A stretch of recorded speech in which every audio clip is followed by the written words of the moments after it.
live from New York, Saturday night. It's Monday night. Oops, wrong button. Yeah, so this is some congressional records concerning the Dulles brothers and the UN and NATO. Oh yeah, the Dulles brothers. There was, what was it? There was, I'm not sure which part of it I was meaning to get at. Seems like there's definitely some crazy operations going on.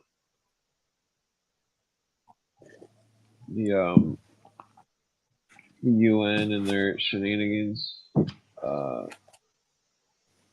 Okay, so maybe this wasn't the book I was thinking of. I mean, but the congressional record. I mean, but it's like when I was doing the investigation on the Open Skies Treaty, and it was like I wasn't expecting it. I mean, Cooper says that it has to do with the Disarmament Act, which I mean I knew that, but it was like I was shocked to actually, that they didn't cover the whole thing up, and that it was, you know what I mean, like that's what I think that the what they were doing with the military and stuff, they were dumbing it down and weakening it so that yeah. we would be susceptible to other countries' invasions. I mean, well, then have you heard of the story of Private Joseph New? Yes, it's not Joseph, it's Michael. Mike, yeah, that's it. Yep, yeah, Yeah, Michael New. you bet I have. Yeah, He refused to put on a uniform with the United Nations insignia. Yeah, and they tried to court-martial him. Yeah, Well, I think they did court-martial him. The that Cooper does that. I just listened to that episode. Like Cooper talked about that. Yeah, and then he goes into some of the laws. He's like talking about the laws, the UN, how the UN took away our sovereignty and all this. It's crazy. And the common belief among normies, among average Americans, is that the United Nations is just a meaningless body. Yeah, they think it's some kind of, that it has no power, has no authority, like it's the League of Nations, yeah, during the Great War, which was a nothing burger. But the UN is, obviously, we know they're acting behind the scenes, and they actually are very powerful. Yeah, their land was donated by Rockefeller. Yeah. Yep. Well, well, everybody thinks that's the capital of the UN, but it's actually San Francisco. Which it makes sense because it's like the UN starts 1947, CIA and stuff. Then all of a sudden there's all this psyop stuff going on in California. Just like a decade later with the Vacaville place and all shenanigans. The Project Moonlight or whatever it is. Wait, what are you talking about? What are you talking about? But the CIA gave the hookers. Drugs. Operation Midnight Climax in San Francisco and Haight-Ashbury. Yeah, and then they dosed the Johns. Yeah, that operation was 3 miles from Anton LaVey's Church of Satan. Sweetie, I was Anton LaVey's neighbor. Oh yeah, you remember? I know exactly.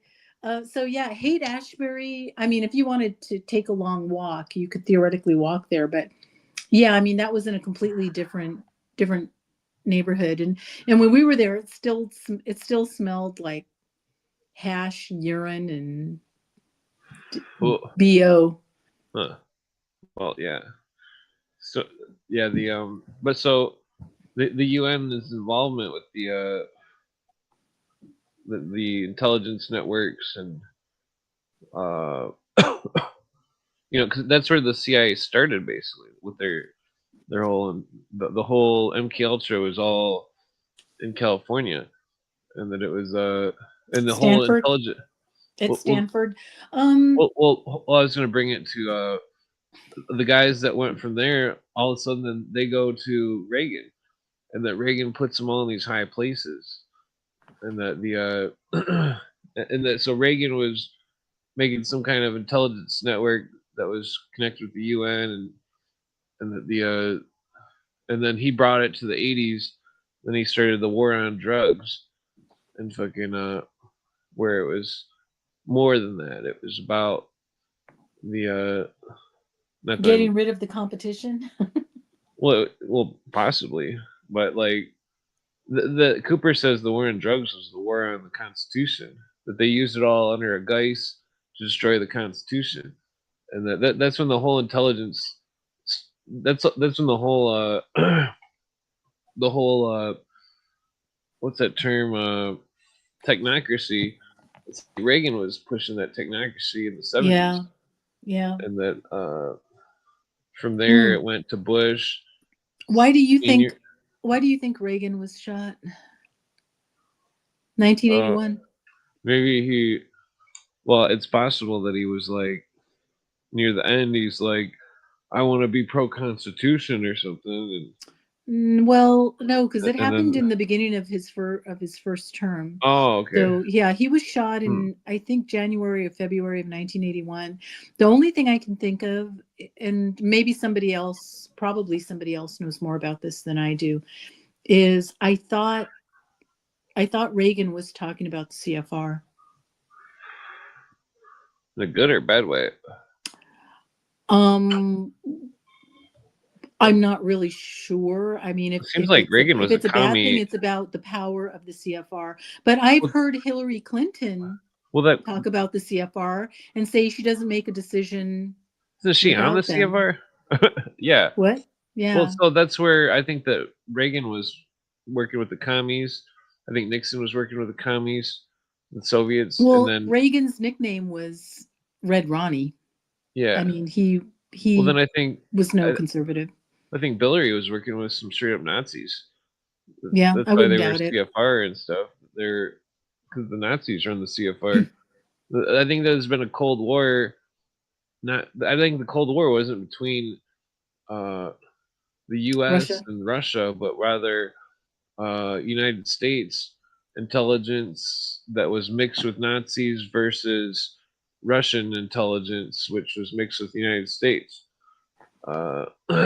And so like two intelligence clashing against each other, I don't know if they're old arms of remnants of whatever Rockefeller and Rothschild made and stuff, but like the possibility that they're completely separate is, I would say, still relevant. Because I mean, it does seem like they're funded by the same people and stuff, but it's like the Cold War, I think, has never stopped. They just pretended like it stopped. I think that they made it seem like it was all just, for show, but it was. I think that's what all those tunnels were about. I think which tunnels? Those big boring machines that bore those tunnels that are huge. Yeah, there's something going on underground all over this country. I think they started digging the tunnels because I think the Open Skies Treaty, that Russia could fly over our country and we could fly over theirs, but at the same time, it was like Russia wasn't abiding by the treaty and stuff. So I think that they had to make all their military stuff fully underground, like 100%, because and that whatever they have is a show. It's speaking of military underground. So, I mean, we've been to Israel many times, and we were involved with an organization that gave us privileges to a lot of military bases, and so a couple of times we got to go to a base in the north. So kind of near which one it was, near the Kinneret. It was a Israeli Air Force base. Oh, I see. Yeah, so they drove us out. It was sunset. It was a beautiful day, and they drove us out to a remote area. There was obviously a really long runway, but it was like a viewing area, very, very close to the runway. All of a sudden, out pops an F-18. Hmm. And so we got to watch him really close, and the sun had just gone down, but the sky still had that dusk glow. It was awesome. And then another F-18 just pops up and he takes off. And I said, "Where are they coming from?" And they said, "We keep them underground so that the enemy doesn't know how many fighter jets they actually have." Well, they So say they were emerging from underground. Yeah, they say which is Israel's pretty incredible. I don't remember which book it was. There's maybe it was. I don't remember where I heard it, but they say that Israel's got 51. Wait, 41, 51 nukes. I think it was.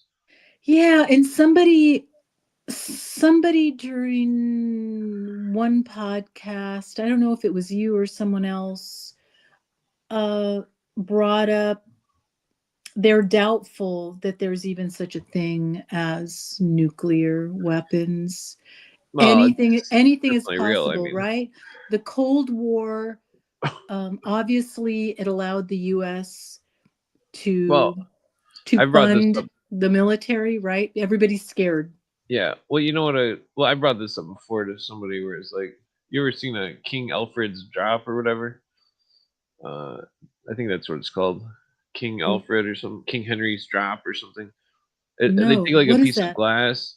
They take a piece of glass and then they melt it and then they drop it in water, just like one drop, and it makes this like perfect drop. Well, not perfect, but it's. And then they can take that drop, and if they put the drop part under a hydraulic press, it'll break the press and bend the metal. But like, if they take the other end and they just flick it and it breaks, the whole thing will just be like, and it'll like, it's got all this like momentum built up inside of it.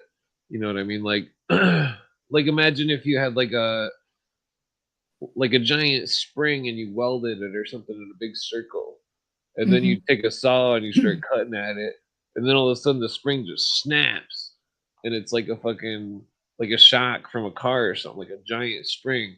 It could snap and it could rip you in half. And that fucking like one time I was changing my springs on a car, and like and we only had one of the me and my friend only had one of the spring compressors, and we're like, I was only like 15 or something, but we're like, we're changing the spring with one spring compressor, and he's like, "Oh!" His dad comes in and is like, "What the fuck are you guys doing?" You know, so the spring was all like this. Wow. We were dumb. But so then you take an atom such as plutonium, which is one of the most densest atoms. Imagine it like a bunch of balloons all around each other, a bunch of rubber bands tied in a knot. But these aren't just regular rubber bands. They're extremely strong, and that there's so much compression behind them that when you slice it, it's not just gonna be like, it's not just gonna make noise. It's gonna be like boom, like that's what so they take the two atoms and they have them hit directly into each other, and then when they hit and one of the atoms breaks, it's like if you were to slice a giant rubber band ball and it pops open, or like if you were to cut into a welded piece of metal like a spring or something, and it flops open and it fucking like creates like a giant impact, like it's like I mean, in a way, okay, so it's like you know how they say matter can be destroyed, but so like when you can almost destroy it, it's like it creates such a force that like that it's like the most dangerous thing that mankind's ever made. The philosophers of fire. Terrence McKenna says he's like the only good purpose for something like a nuke would be to save Earth from some kind of giant comet or something. Well, I thought that in one of the Superman movies, didn't they use a nuke out in space or something? What am I thinking of? Yeah, I think so. Yeah, they did Superman in the 3. second one, Superman 2. That's what allowed the three criminals to escape that prison clear Yeah, the triangle thing they'd been compressed into. yeah, I remember seeing that. That was then at the end they went back into it, floated in space in the mirror or whatever. Do you remember that part? Yeah. They showed that on a cartoon, and that stupid Family Guy cartoon. Those are my friends, and they're watching it. Nobody got the joke, and I'm like laughing at myself. Sometimes Family Guy was good, I would say the first 7 or 8 years. Yeah, I think it was the Maybe first even less. season when it Maybe came even out. 6 years. Yeah, we were watching it when it first came out, and fucking they were some of those people that are all into the new, like all culturally educated, like, oh, I know every actor's name. Oh, like what the Yeah, he made fun of everybody except one religion. But yeah, I mean he mocked everyone. That was pretty funny. But Pedro. Wait, on the movie, or I was talking about one of my friends. Oh no, I was talking about Seth MacFarlane and since you brought up Family Guy. Oh, sorry. Okay. Yeah. Talking about Family Guy. He's deeply disturbed. Yeah, he is deeply disturbed. But I mean, he's a really smart guy. But yeah.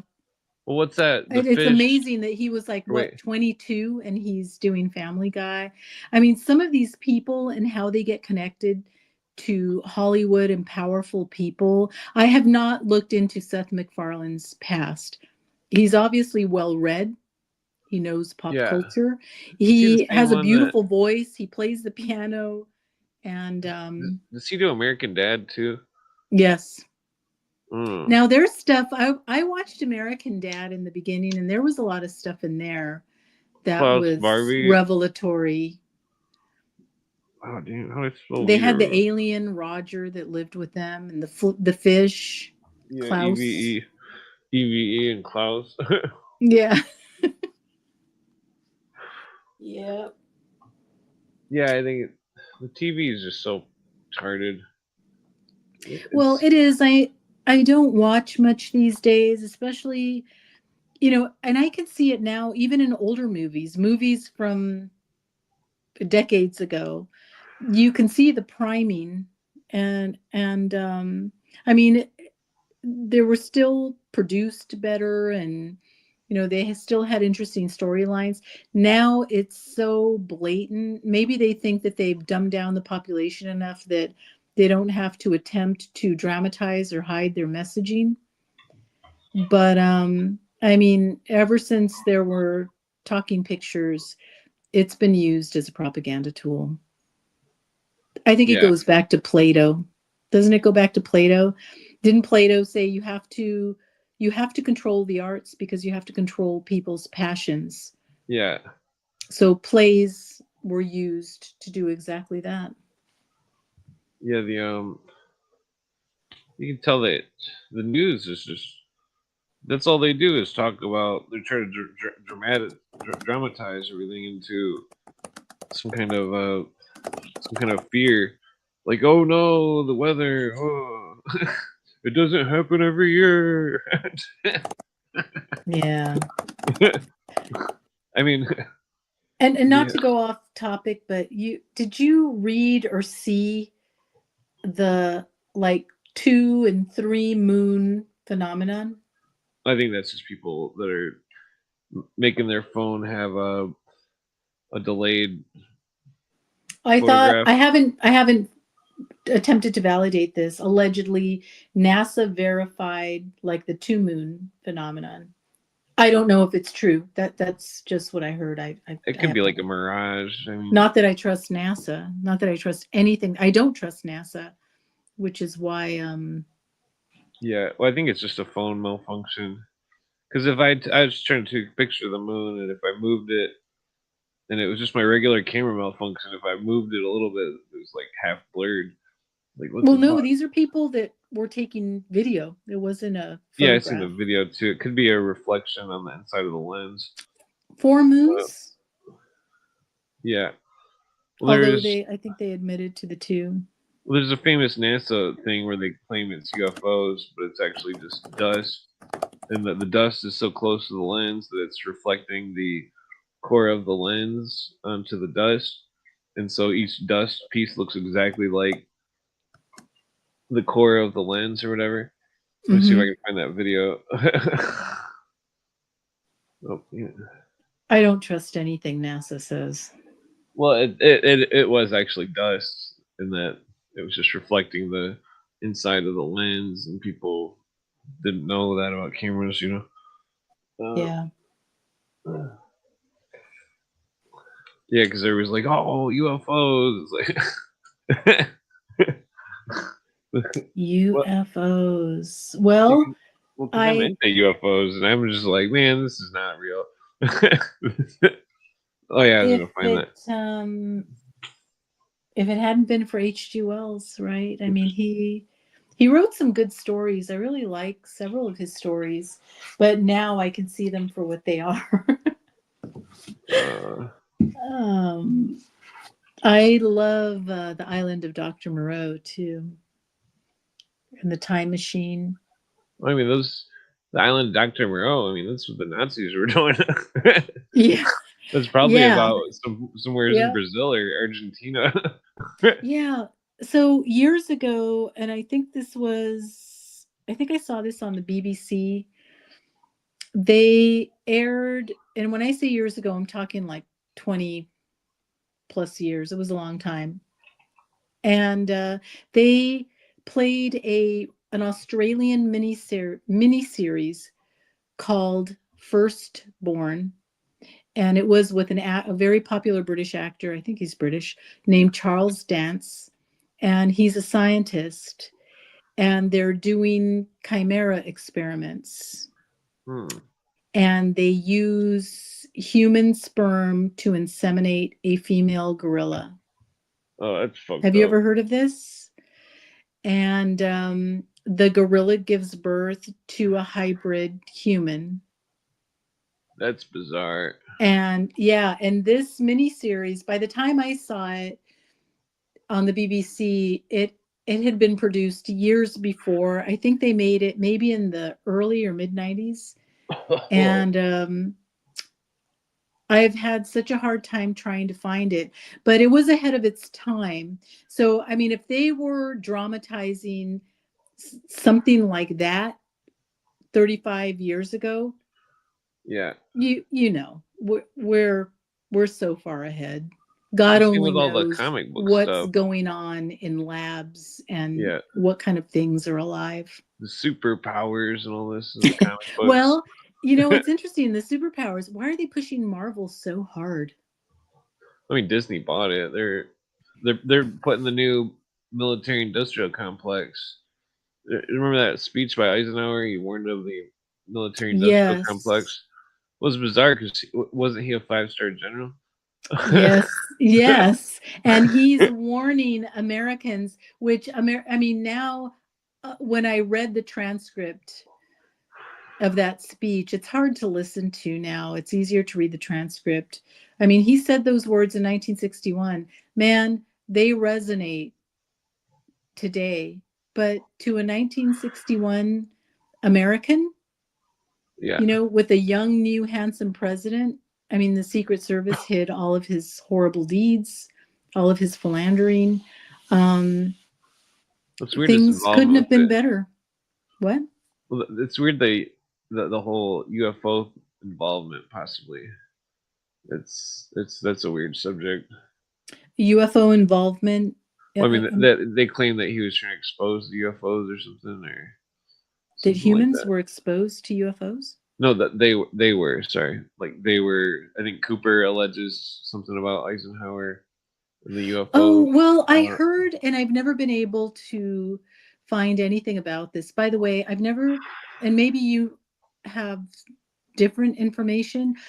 The only person I have ever heard talk about Project Bluebeam is a Canadian guy by the name of Serge Monast. He died at a relatively young age. I think he was in his early 50s. He was the only one I ever heard talk about Project Bluebeam. Maybe there's more information out there I'm not familiar with. But when it comes to Eisenhower, the only thing I've heard is he allegedly, man, and I'm going to say something that sounds very far out, that he allegedly used a dental appointment as a pretext to get away to a secret meeting with alien beings.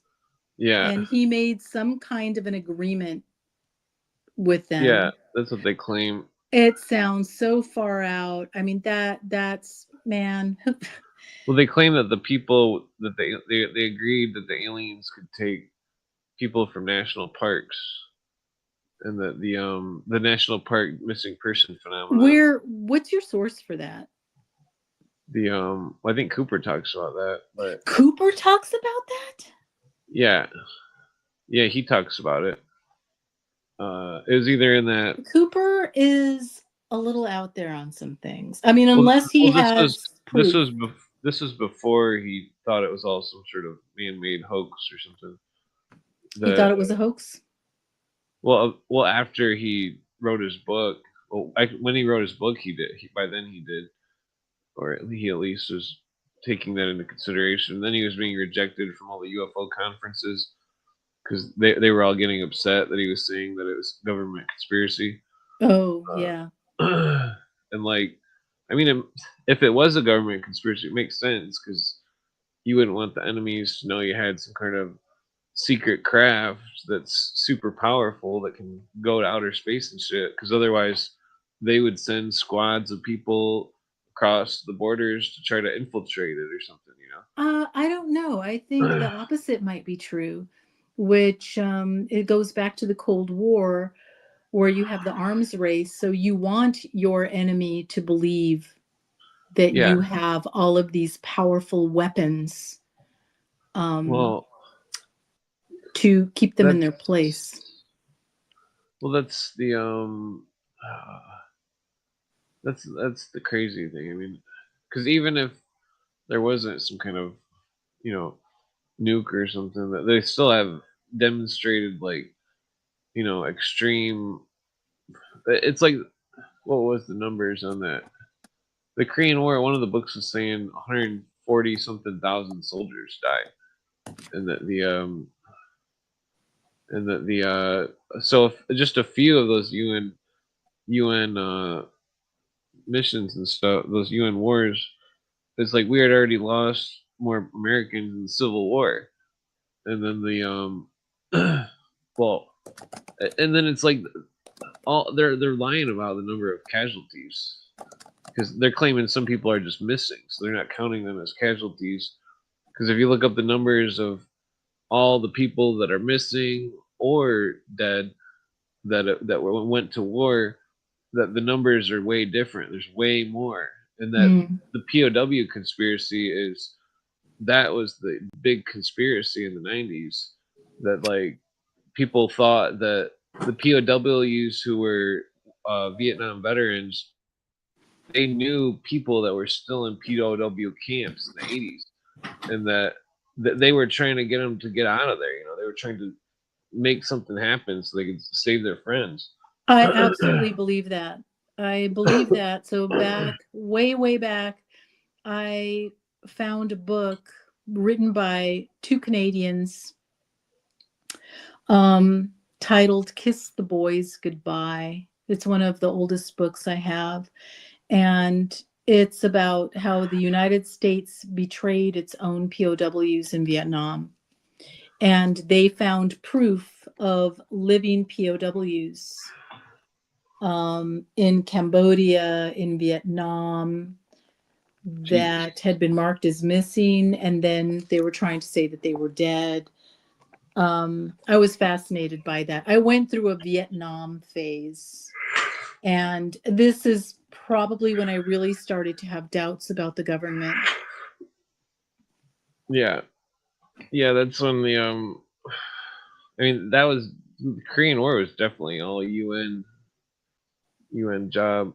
I know my dad used to complain about he fought in the Korean War, and he had a lot of complaining to do about not being able to fire on the Chinese.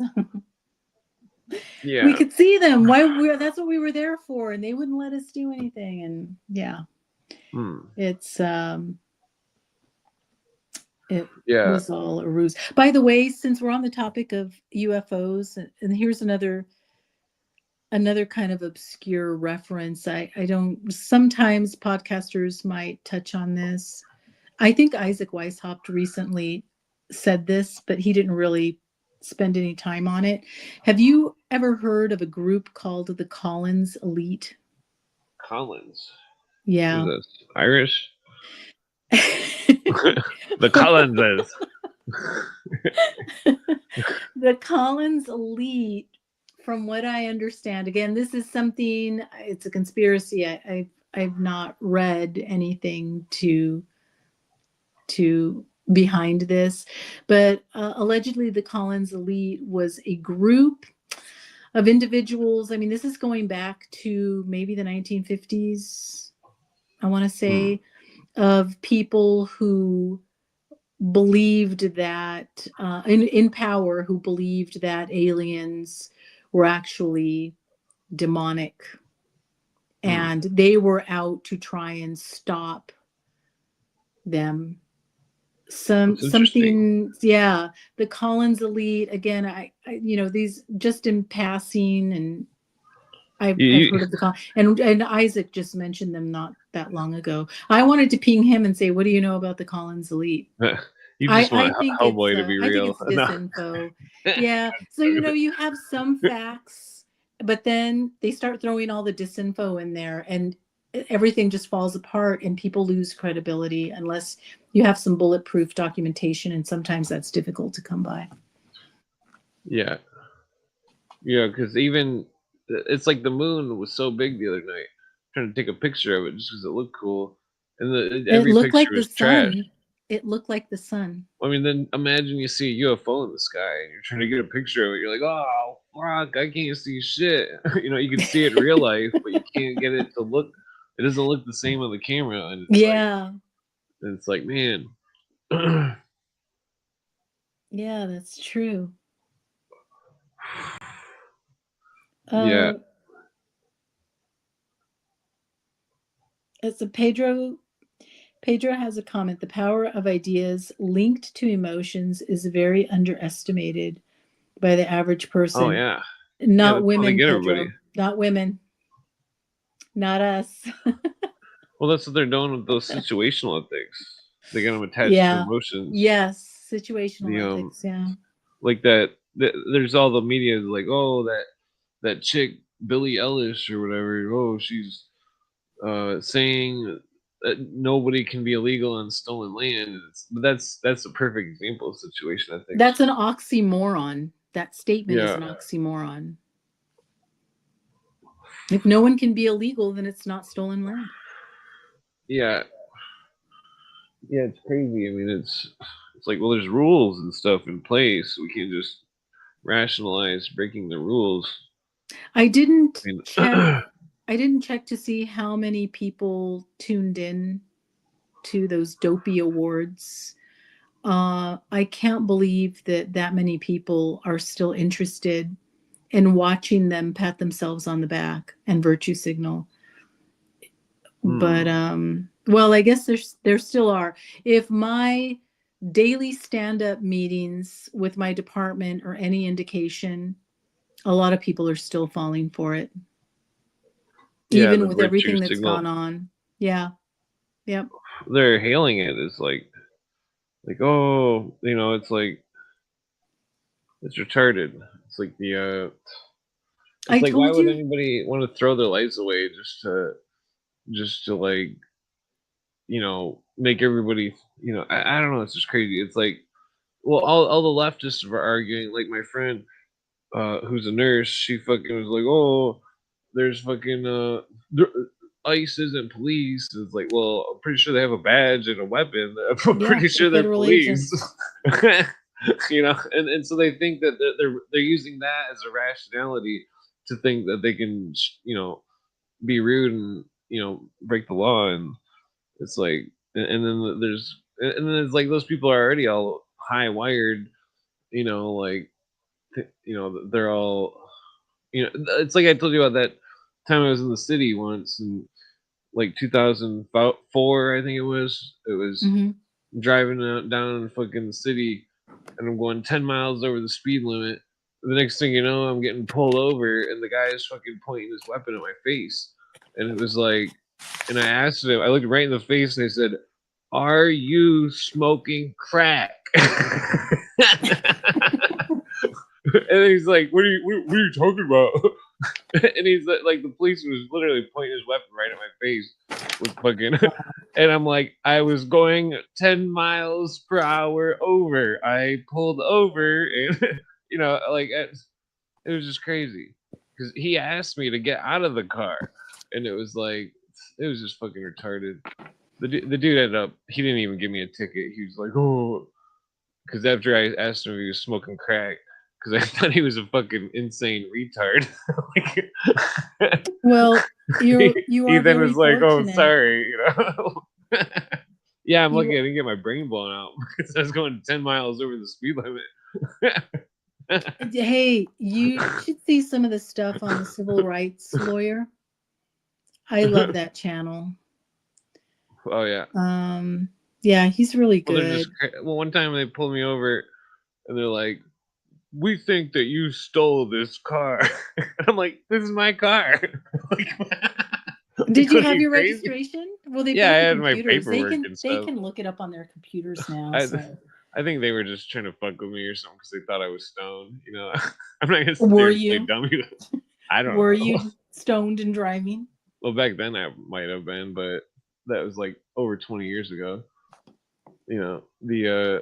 But either way, it's like I mean, I don't smoke and drive or anything these days, but like if somebody, that's the thing where it's like I say we don't have a constitution. You get pulled over, and you say you quote your full Fourth Amendment, or even just walking. Like I've been walking a million times, got stopped. We want to search you. Show me the warrant. Show me the probable cause. Quote it. Show me who fucking. They would never show a warrant or probable cause. They would just say that if I didn't comply with their search, that they would charge me with obstruction of justice. Yeah, And it's like, what the yeah, fuck? So now I I have to know. let you search me, and I have to let you violate my rights. And it's just great. That's why I tell people that there's no rights. We do everything that the government wants us to do because we're 100% slaves. Yeah. Well, That's and what it what's boils down interesting? So to. I'm watching Dexter. I'm on season 4, and in one of the episodes, this takes place in Miami. In one of the episodes, so I think season 4 must have been maybe 2010 or 2009. The detectives say, "All right, that's it. Let's set up a dragnet. We're going to do DNA stops." So they set up like it looks like a DUI checkpoint, but what they're doing is depending on the men that are coming through, they're swabbing for DNA. Hello. That's Yeah. unconstitutional. You have no right. That Yeah. person driving in that car is not being accused of any crime. Again, Fourth Amendment rights, right? But Yeah. that was in the show. So, I mean, it sounds like that's something that's a common practice. I don't know if that's been challenged since then. The show is probably at least 17 years old. It's the same thing for a But a drinking and DNA driving dragnet? checkpoint. What the hell? They're trying to make it so you gotta have a fucking special thing you gotta have a special license or a passport to go on a plane to travel to a different state. That's the That's Supreme Court. already in place. Yeah. If you don't have a real ID or a passport, you don't get on the plane. Yeah, that's in violation of the Supreme Court case, which Yep. state that we have the right to travel from state to state freely and unencumbered. And so us showing some kind of piece of paper to travel to a different state, that's encumberment. And that Yeah. we're supposed to be unencumbered. Nobody cares. Nobody knows anything about the Constitution. But if I read next door, there are so many people out there lecturing about the Constitution and they have no idea what they're talking about.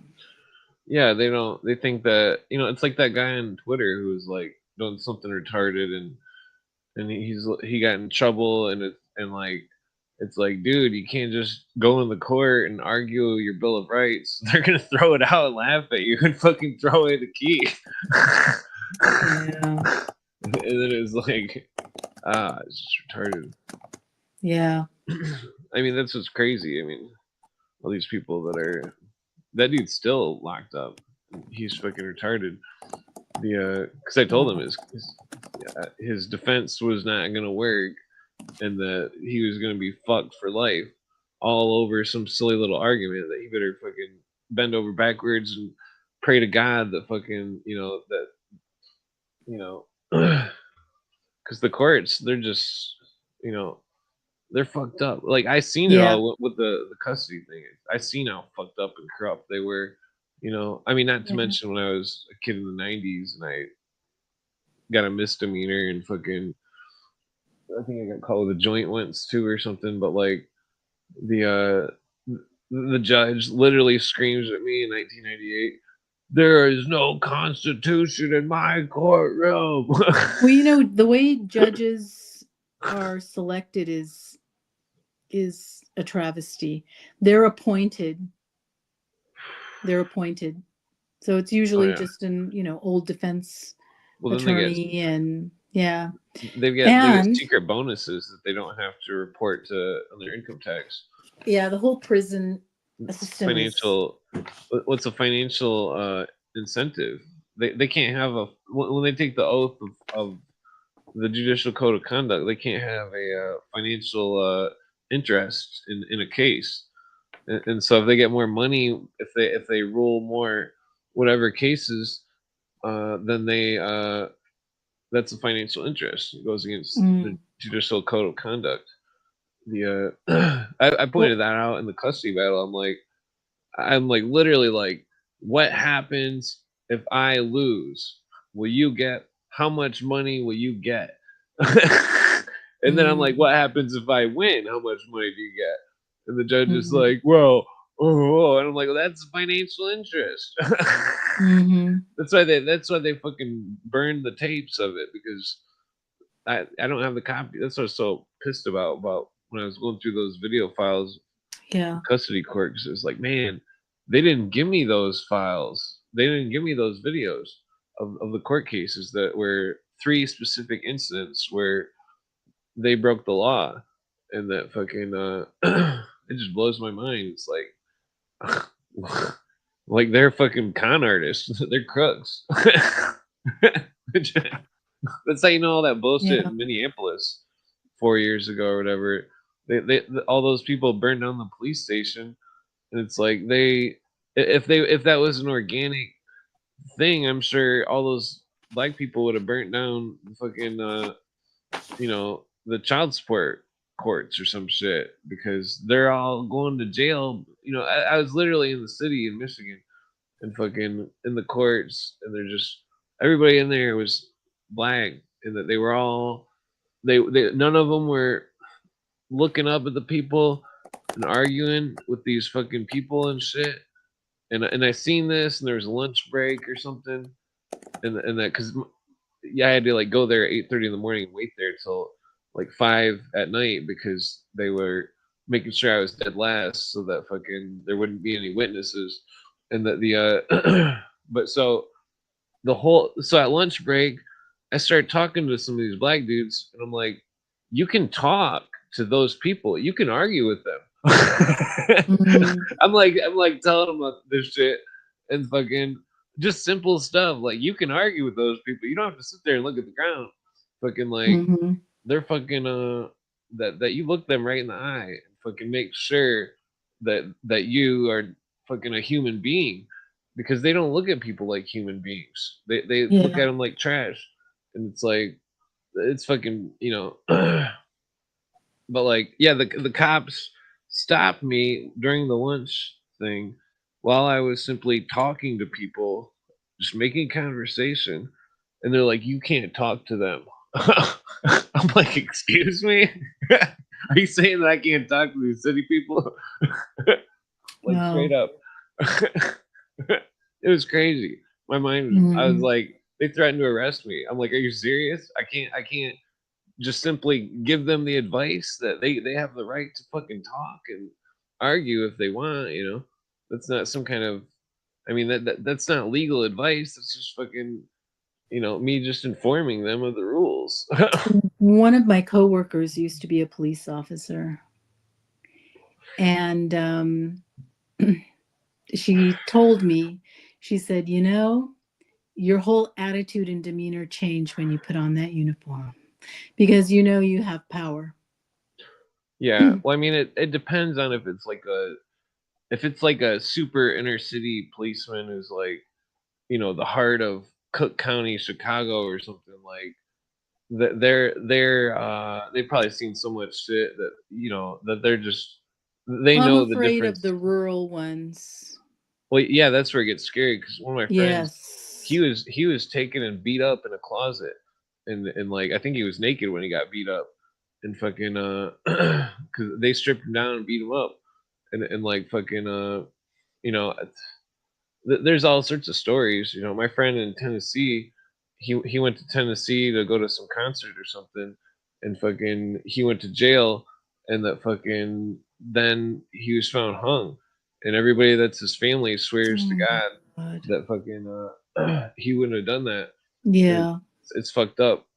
It's like there's all like my friend's dad, he died in Detroit jail or something, and he was he they wouldn't let him see the dentist, and that fucking he died from a tooth infection. Oh. Yeah, there's all sorts of stories like that from people. Well, you know how people used to be critical, and now I forgot about this. You just made me think of it. Do you remember maybe this, I don't know, maybe it was 20 years ago, or when people were very critical of inmates, like, hey, you know, it must be nice. You get to watch TV all day, you get to work out, but it is a very, very subversive environment.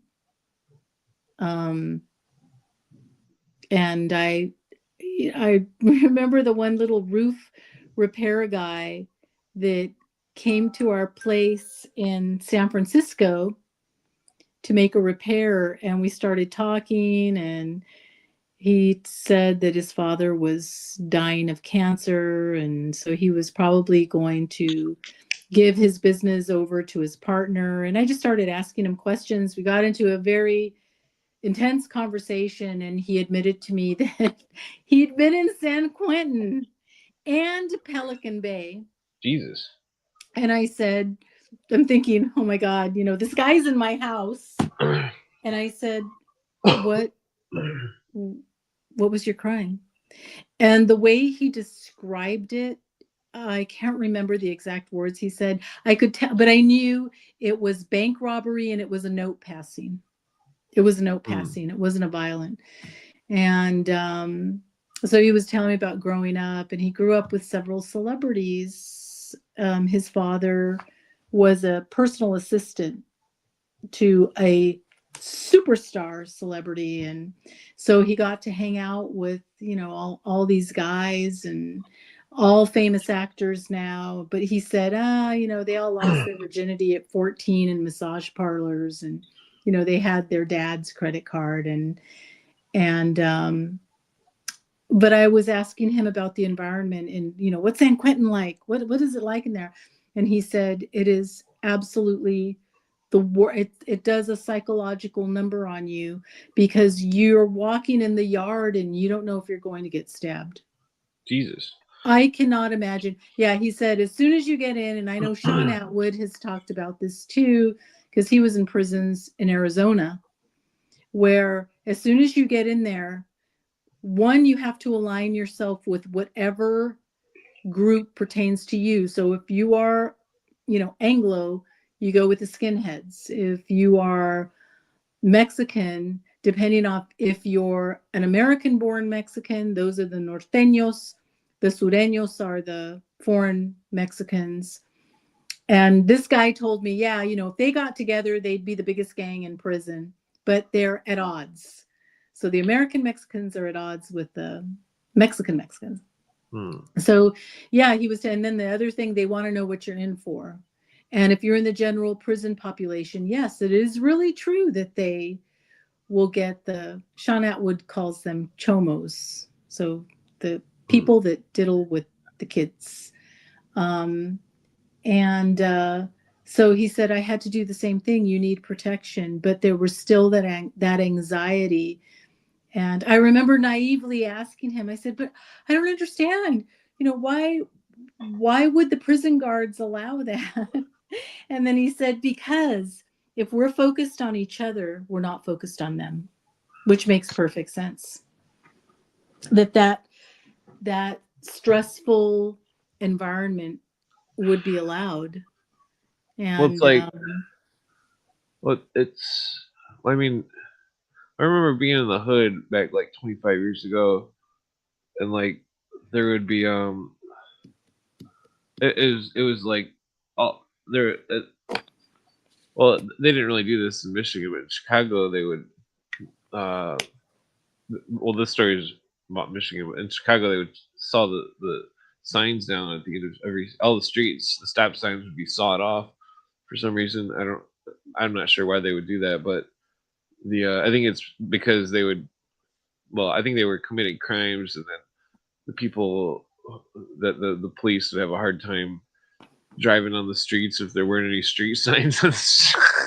I don't know why. That's my far out guess, but like what was I even getting at?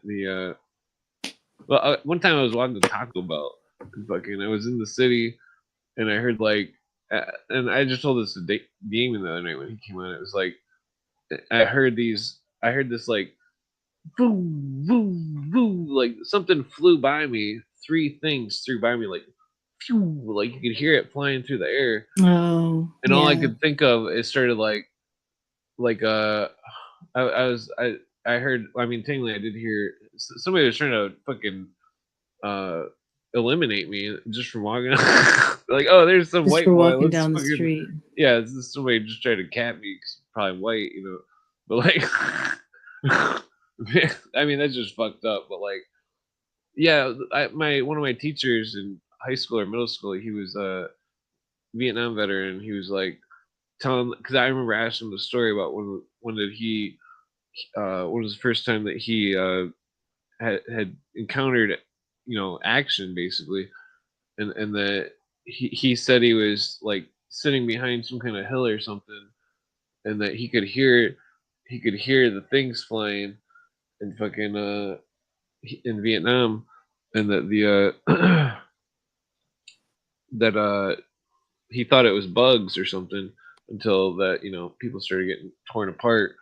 But like, I mean, that's, I don't know. It's like the hood is like, it's just crazy because it's like they're all trying to blow each other away like fucking crazy cowboys or something, like Mm-hmm. like with no holds bar.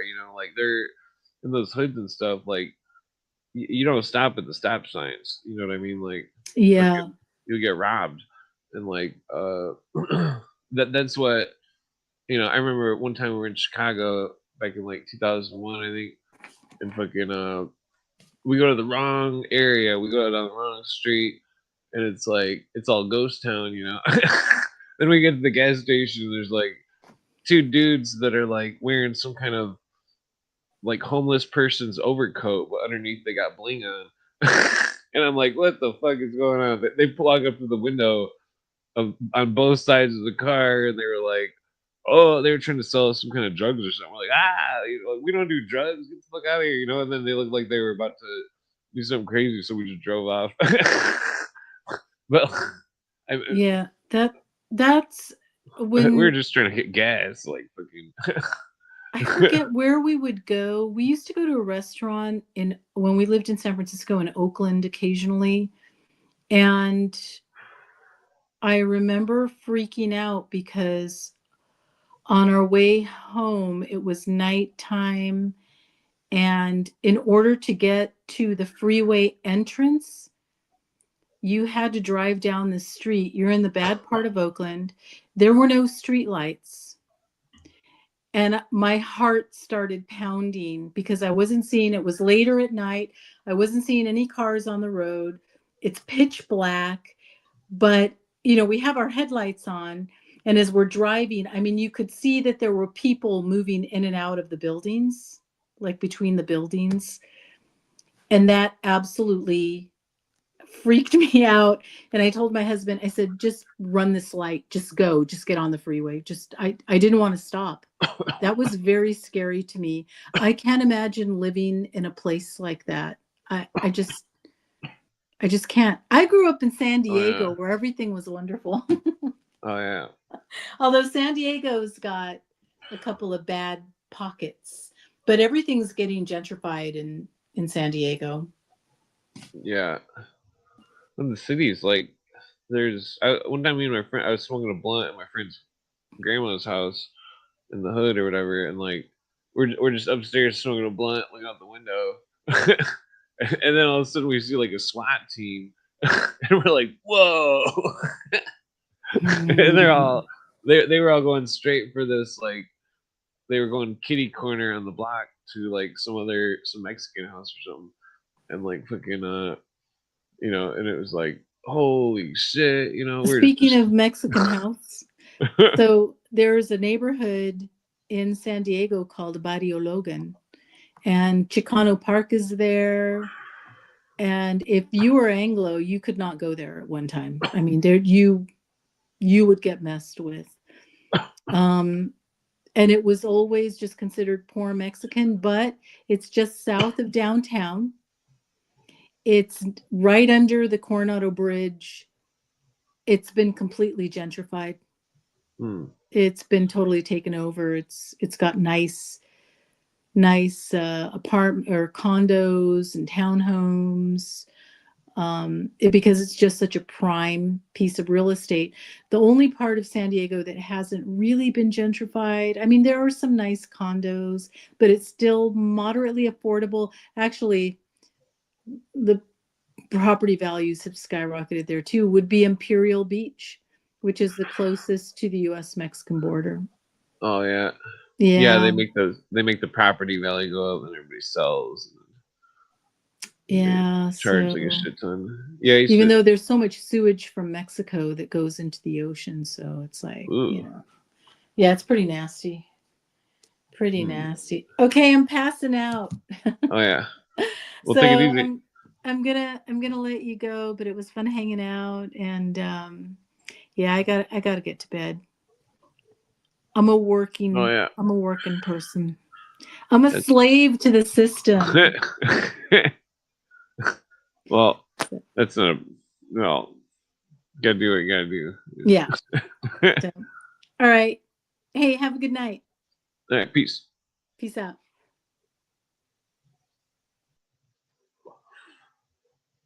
Yeah, so this is some congressional records about the well, that bottom paragraph is relevant. Okay, so oops. The well, yeah, so I guess I'll just read it. In recent months, my constituents have sent me letters as well as leaflets and clippings by the thousands from, for example, the U.S. flag committee in Jackson Heights, blah, blah, blah. Hundreds,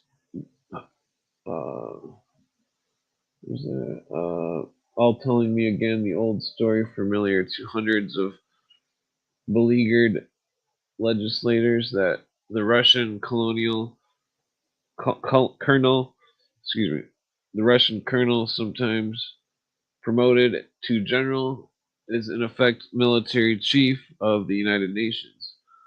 The man they refer to is the Undersecretary for Political and Security Council Affairs. The post is customarily filled by a Russian member of the Secretariat, currently Vladimir P. Suslov, one of the number one of a number of UN officials UN officials with undersecretary rank. But not only does no Russian command but not only does no Russian command any UN forces, the Russians have consistently refused to vote for or help pay for UN military operations. The originator of this package of freight is one Myron Fagan, director, so-called. Oh yeah, so you're talking about Myron Fagan talking about the conspiracy. He first told the story of the Russian colonel who was military chief of the United Nations, and of all things, play he wrote in 1950s. I don't know if I'm gonna go in here because I wasn't really trying to read on about Myron Fagan forever, but so I mean he's not the only one saying that shit. I mean you can find it in the laws. It has to do with Article 43 of the UN Charter. It's just amazing how many pages this book has. Page fucking 13,477. Yeah, so the is this on the screen? Oh. Okay, yeah, so oh shit. Even I fucked it up.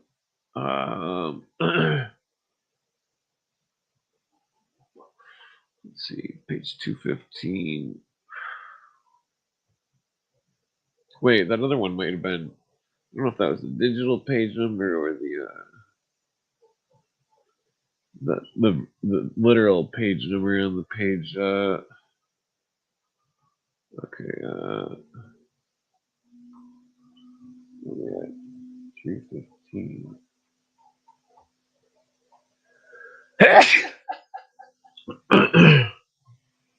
Excuse me.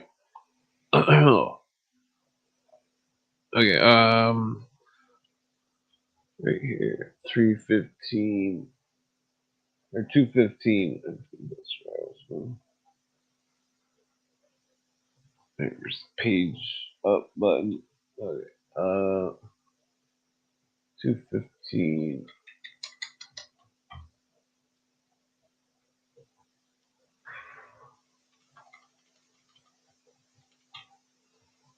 Pretty sure this is having to do with the New World Order conspiracy. Yeah. Yep. Okay.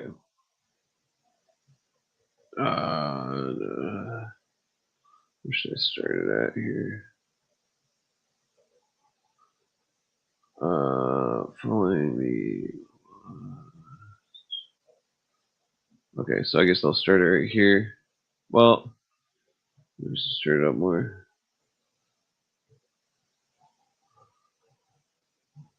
For others.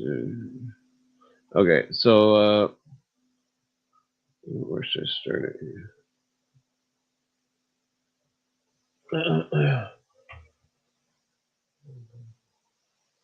Okay, maybe I should just start it right at the beginning. I don't want to read all that. Subject controversy over the past decade. Blah, blah. I guess I'm gonna skim through it. None is blind as he who will not see. Okay, that's where the article starts. Okay, I was blind to that. Mr.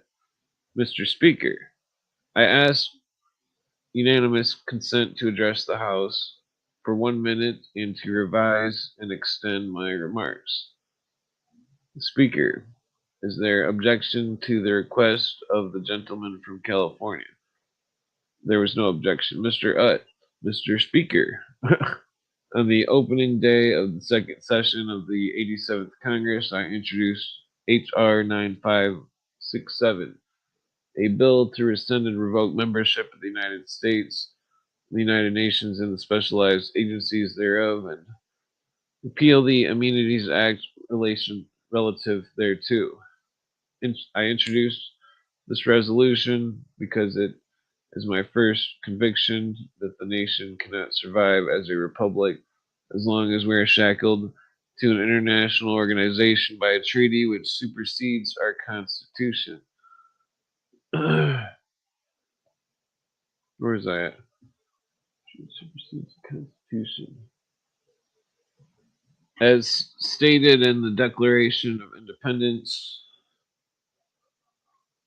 when the course of human events it becomes necessary for one people to dissolve the political bands which have connected with them with another, I'm sure you guys all heard this quote, and to assume among the power of the earth and separate and equal station to which the laws of nature and nature's God entitle them a decent respect to the opinions of mankind require that they should declare the causes which impel them to the separation, quote unquote. So in the resolution, that same decent respect that the opinions of mankind requires that I state the causes which impel me to seek this separation.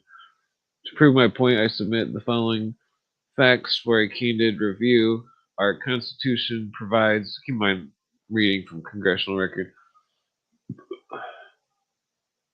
The Constitution and the laws of the United States which shall be made pursuant thereof, and all treaties made which shall be made under the authority of the United States shall be the supreme law of the land. Hence, any law enacted by Congress pursuant to the treaty becomes supreme law of the land, even though it would otherwise be unconstitutional. The supreme laws, the supremacy of laws under a treaty was clearly set forth in the decision of the U.S. Supreme Court in 1920 in the Missouri versus Holland case, wherein a federal law otherwise unconstitutional was held valid because of a treaty between Canada and the United States. The decision clearly held that where there was a conflict between the provisions of our Constitution and the provisions of a treaty, this conflict must be resolved in favor of the treaty. This same doctrine has been extended to include executive agreements. The result of this situation has been to destroy our limited form of Republican government and has denied to each state a Republican form of government as guaranteed by the Constitution, and has supplanted it with a government of unlimited powers, which destroys the historic separation of executive, judicial, and legislative branches of our government. This was certainly never envisioned by the framers of the Constitution. The United Nations Charter was submitted to the Senate for ratification. Great stress was laid upon Article 2, subparagraph 7, which states, nothing contained in the present charter shall authorize the United Nations to intervene in matters which are essentially within the domestic jurisdiction of any state, which shall require the members to submit such matters to settlement under the present charter. Quote unquote. I do not believe that the U.S. Senate would have ratified this treaty without relying on the above quoted paragraph. However, this paragraph has been completely and constantly ignored over the past 16 years, and every organization, commission, and covenant flowing out of the United Nations Charter has been for the sole purpose of intervening in matters which are essentially within the domestic jurisdiction of the member nations as well as the several states of our own union, completely destroying the sovereignty of each state to legislate in contravention the treaty provisions. Mr. Moses Moskowitz, a noted internationalist, made the following statement in the American Bar Association Journal, April 1949, 35 ABAJ 283 285. Quote, once a matter has become, in one way or another, the subject of regulation by the United Nations, be it by resolution of the General Assembly of the Convention between member states at the instance of the United Nations, that subject ceases to be a matter being, quote, quote within a quote, essentially within the domestic jurisdiction of the member states. End quote. As a matter of fact, such a position represents the official view of the United Nations, as well as the member states that have voted in favor of the Universal Declaration of Human Rights. Hence, neither the Declaration nor the projected covenant nor any agreement that may be reached in the future on the machinery of implementation of human rights can in any way be considered a violative of the letter or spirit of Article 2 of this charter. Yeah, so following this, end of the quote, following this, the Aitchison State Department made the official declaration.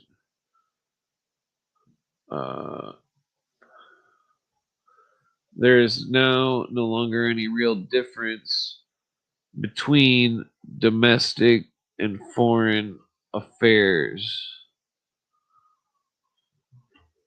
That should ring some bells. There is now no longer any difference between domestic and foreign affairs. This, keep in mind, this is old. The statement plainly rendered Article 2, subparagraph 7 of the Charter meaningless. There is now no longer any difference between domestic and foreign affairs. Then John John Foster Dulles, former Secretary of the State, in a speech before the American Bar Association, Louisville, Kentucky, April 12, 1952, says, quote, treaty law can override the Constitution. They, as in treaties can out across the rights of given to the people by the Constitutional Bill of Rights, end quote. So Mr. John Foster Dulles saying flat out on the record, the American Bar Association, that treaty law can override the Constitution. The treaties, can cut across the rights given the people by the Constitutional Bill of Rights. So that's where the whole police state bullshit comes into effect, where nobody ever had any Fourth Amendment rights. Like, oh, you can't just walk down the street. We're gonna treat you like a piece of shit. Fucking violate your Fourth Amendment without probable cause or warrant.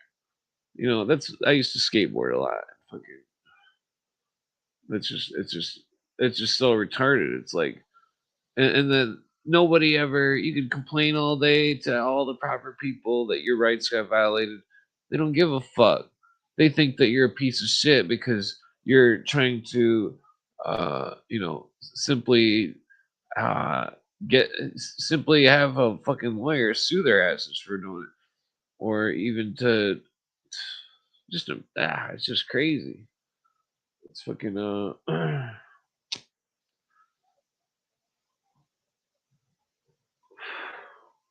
anyways, this I think you need to roll a cigarette or something. This conversion of our limited public to an unlimited democracy is a death blow to this nation. A limited republic to an unlimited democracy. So you see the what's going on in this statement. Yeah, roll a cigarette. An unlimited democracy where the people can vote for anything they want. Any type of crazy bullshit. And that's where it goes crazy because they're all fucking voting they're voting the taxes, up to high hell. Fucking that's reality. What is that looking for?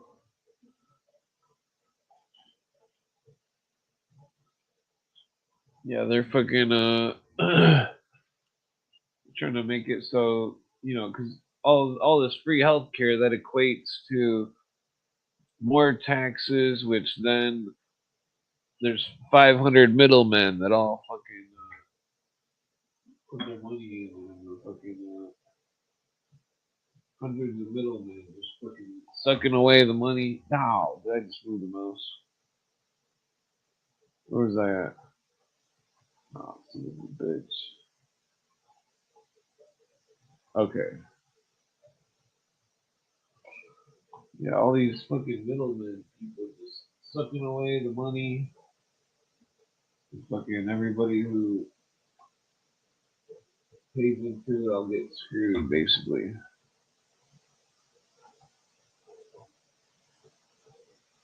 Yeah. That's why that statement's so important by Dulles. Literally saying that the treaties of the UN can override the rights, the Bill of Rights. Period. Was he warning us or was he in on their fucking bullshit? I mean, that's the question.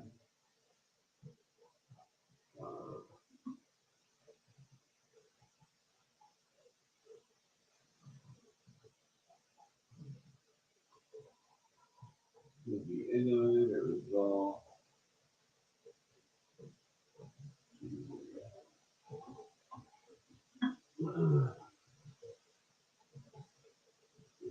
That's a huge thing right there.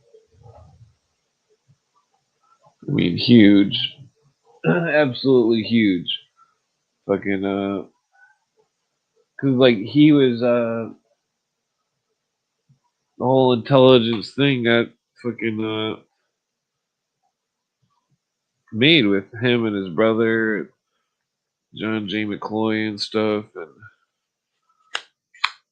god damn, this fucking cigarette's like dry as shit. John J. McCloy and Dulles and whatchamacallit, the Dulles brothers. Okay, where am I at here? The realization of this tragedy was the reason for the proposal of the Bricker Amendment. Well, I've already read it infinitum about that, which they should probably bring it back. The Bricker Amendment simply provided that when there was a conflict between the Constitution of the United States and a treaty, that conflict was to be resolved in favor of the Constitution. And yet the Bricker Amendment was defeated by a narrow margin under strong propaganda pressure from the CFR, Council on Foreign Relations.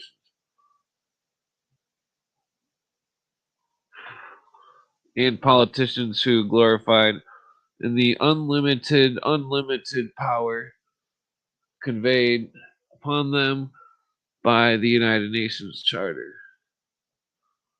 There were just too many politicians and too few statesmen.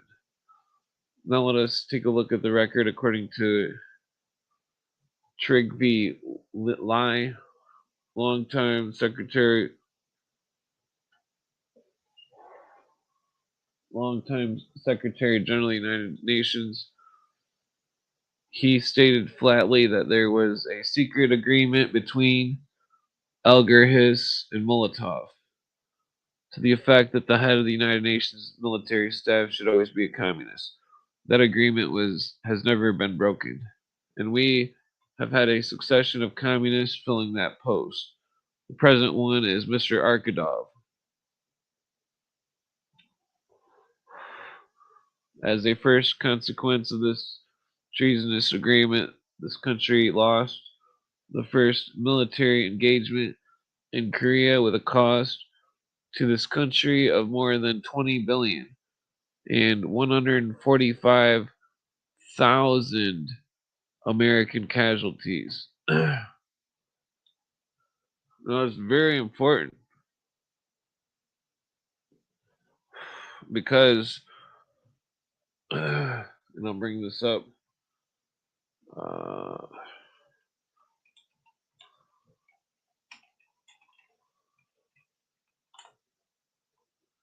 Yeah. So you look at the screen.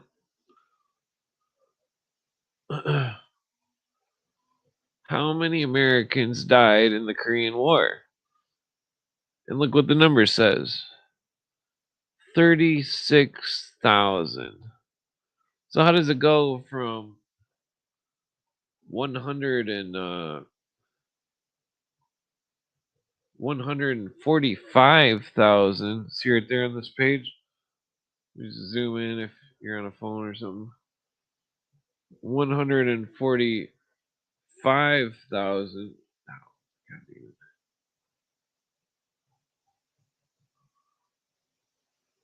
Where'd it go? Right there. Yep. See, 145,000.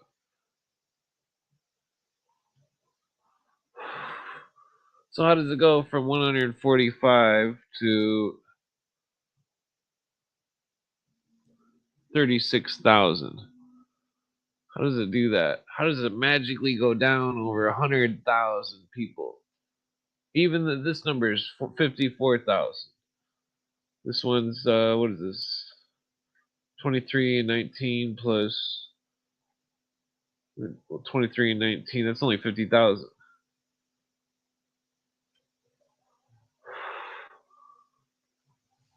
So 150,000, 145,000. Right here. Where'd it go? 145,000. That's 360,000 Union soldiers died during the Civil War. 360,000. And here we see almost half that. And so the Korean War is a huge deal because this is where the bullshit began. The lies of how many people died in the wars. Look at that, 36,000 it says right there. How did the numbers go? This one, see, this one's saying 140,000.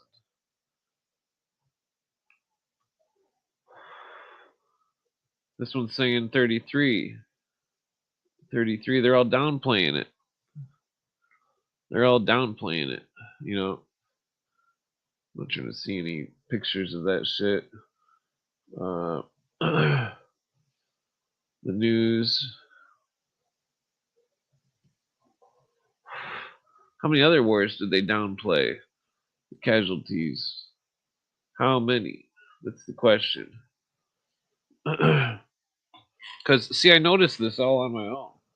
Just seeing the numbers in the congressional records in comparison to the numbers today, and it's like, what the fuck? There's a fucking pretty huge difference in numbers. This UN conspiracy is huge. This is the biggest conspiracy because it involves all of us being subservient to UN fucking internationalists who that want Congress and all this to have unlimited power through their United Nations bullshit so then they can all screw us and get paid. I mean, that's what it's all about. That's the name of the tune. I mean, and so it's definitely good that it's definitely our country needs to be out of the UN. It has to be. And there needs to be a huge investigation on the Korean War and all the people, you know. I mean, that's huge. It's a cover up. It's conspiracy. Conspiring to hide the number of casualties. That's insane. Who would do that? Like, what the fuck is wrong with those people? Are they out of their fucking minds?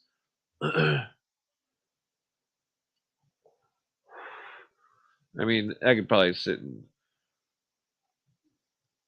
be annoyed by how this could be done all night, but I mean that's just atrocious. It's disgusting, degenerate. Whoever would manipulate the number of casualties of the Korean War or any war, that's fucked up. What is their motive? That's what you got to think about. Their motive. Why are they doing this? Why are they saying that all these people died? or didn't die during the Korean War, because then nobody would enlist. And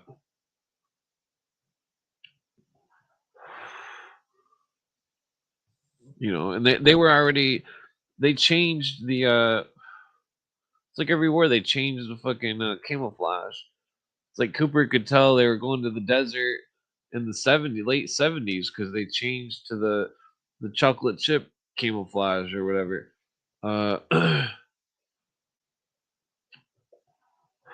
They already knew they were going there. They knew it. No, fix my camera. They fucking knew it.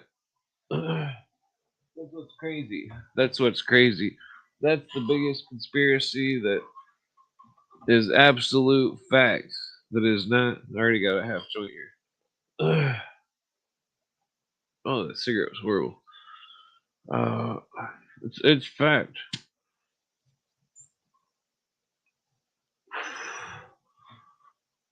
It's an absolute fact that the POWs are missing and stuff. That's fucked up. They wouldn't go get them, They just leave them there to fucking rot. That's just despicable. This is what these internationalists are all about. They just want some money.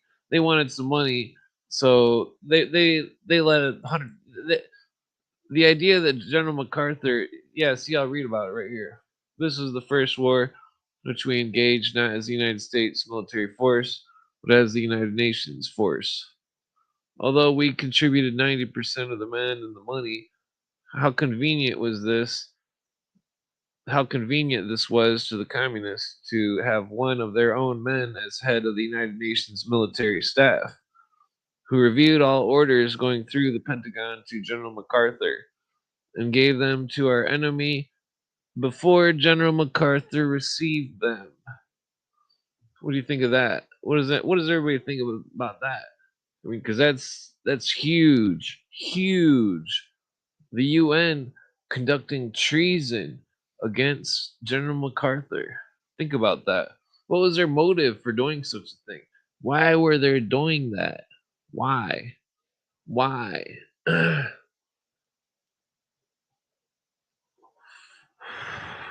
Those people that were involved in the Korean War, they were being used by the rich, by the UN, by the fucking New World Order. And that when they had given the plans to the Koreans before General MacArthur even got them, that means that wherever he went, if he followed the plan, that fucking he was gonna get ambushed, and that people were gonna have casualties that were high, and fucking I mean, that's insane. That's the biggest fucking I mean, that's crazy that the enemy, which consisted of the Red Communist Army and the Russian equipment and flyers, was driven back to the Yalu River and given sanctuary on the other side. General MacArthur could have destroyed the enemy in short order had he been permitted to pursue them across the river from whence they came. Because General MacArthur could not, in good conscience, follow these orders, he was recalled, and the Korean War ended in dismal defeat. So they did the same shit in Vietnam. They couldn't cross a river. They couldn't go over certain areas. They had to let the people escape. And so there were games that were being played in these wars, Korean War and Vietnam and etc. Games that were treasonous. The UN, if they were whoever leaked those documents, whoever and it was the who did it say did that? Review the head of well, I'm assuming it was to the Secretary General or the Undersecretary of Political Affairs and Security, which was a communist. They were sold the UN on the promise of peace, but we failed to realize that this peace was to be on communist terms. In fact, it was a total victory for the international communist conspiracy. Keep in mind that uh, years after this was written, in 1971, that Kurt Waldheim became the UN Secretary General, and he was a Nazi SS officer.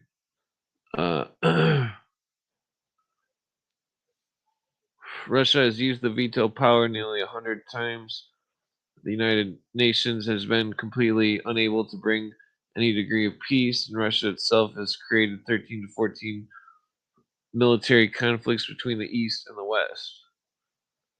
The United Nations has not yet passed a resolution of censorship against Russia for its Hungarian bloodbath, but rather stood idly by and helped to betray the Hungarian freedom fighters into the hands of Russia. It could not even get a censorship resolution against India for its military invasion of Portuguese enclave. Further, Mr. Speaker, what may I ask is the United Nations doing to prevent President Sukarno of Indonesia, from carrying out his military attack against the island possession of Holland, which lies more than 1,000 miles away from Indonesia? Is colonialism under Holland a bad thing? But colonialism, where's it go? Under pro-communist Indonesia a good thing? Question mark. I have been unable to get a rational on this question, any rationale on this question. In fact, it has passed no resolutions of condemnation against Russia or any of the satellites or against the so-called neutral countries, but busies itself with resolutions of condemnations against our allies such as Portugal, Holland, and France. The power, the honor, the prestige of America has fallen from the high point 1945 to an absolute zero today, which I think this was written in the 60s, the 50s or 60s. The action in Katanga is nothing short of lunacy. Not a voice was raised in the United Nations when Syria withdrew from the United Arab Republic. I mean, technically, we should be going over every conflict they're talking about, but I'm not going to sit there and do that tonight. But the same organization sent troops into the Congo to prevent self determination of the civilized and Christian province, which did not want to be part of the communist controlled Congo. The defeat and the abortive Cuban invasion can be laid on the doorstep of the United Nations, as the United Nations Treaty prohibits us from engaging in military operations without the consent of the United Nations Security Council, in which Russia holds the veto power. At this point, Mr. Speaker, may I remind the members of the House and the people of America that the Cuban situation was not even mentioned in the President's State of the Union message on January 11th, talking about back in the 60s. Although the so called white paper issued by the Department of the State declares that Cuba constitutes a Sino Soviet bridgehead of the Western Hemisphere and that the military power of Cuba is second only to that of the United States in the Western Hemisphere, due, of course, to millions of dollars of armaments, equipments, and technicians and money furnished by the communist countries to Fidel Castro. Why I ask was why I ask was not this clear and present danger to the security of our country discussed in the State of the Union message, together with the proposal to dispel this danger? Let's give the prayer. The speaker. How silly can we get to relinquish the right to protect our nation against communist invasion of the Western Hemisphere? If we continue our membership in this organization, you can look to see this nation condemned for having our naval base at Guatemala or Guantanamo Bay, Cuba. You can also look to see us condemned for owning Panama Canal. The same 66 votes which threw France out of its legal position in Bizerte can vote us out of the Guantanamo and Panama. You can see and with reason Mexico demanding through the United Nations all that territory taken from them under the Treaty of Guadalupe Hidalgo following the Mexican War of 1848. You can see Russia demanding the return of Alaska. Well, blah, blah. Okay.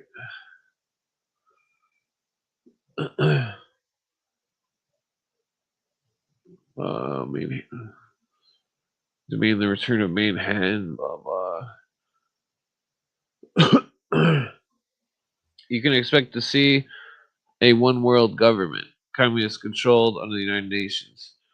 See, this is before Kurt Waldheim, the Nazi, was the Secretary General of the UN. You'll see the United Nations run up an astronomical debts, which we, under the terms of the treaty, are bound to pay. That's what the national debt is.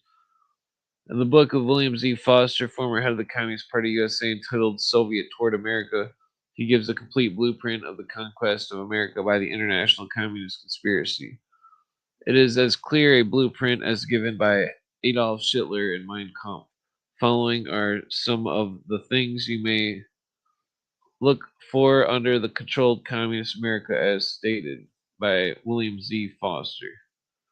Anyway, I gotta take a leak real quick. I'll be right back.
Okay, so William Z. Foster. The final aim of the Communist International is to overthrow world capitalism and replace it with world communism.